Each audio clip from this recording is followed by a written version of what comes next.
did you know that the FDA can now access certain cosmetic company records? Let's go talk to Jon Gawlak and see what he has to say about this.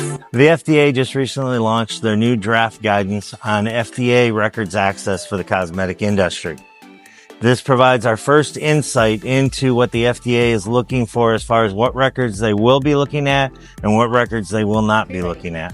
The type of records the FDA will be asking for under the new draft guidance: manufacturing records, raw material and packaging component receiving records, recall records, complaint records, safety substantiation records, adverse event records, distribution records, both for customers and for products, and then of course your manufacturing records and your finished product and in-process testing along with your raw material testing records. Under the new draft guidance, the areas that the FDA really is going to focus in on for the new record review is the adverse events, your customer complaints, your product recalls, and anything that could cause a serious adverse health or death event for your cosmetic product. Under the new FDA draft guidance, there are certain records that the FDA cannot look at.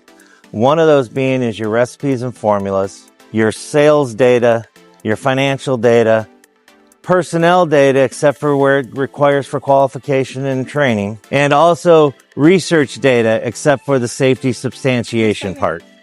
One of the most important things that have come out of the draft guidance is the fact that your adverse event data has to be kept for 6 years. So the adverse event records have to be kept for 6 years. Unless you happen to be a small business that is certified a small business by the federal government, then you have to keep the records for a minimum of 3 years. The FDA draft guidance, it's very important that you take time to review it and look at it, because right now you have the opportunity to submit your comments to the FDA about the draft guidance.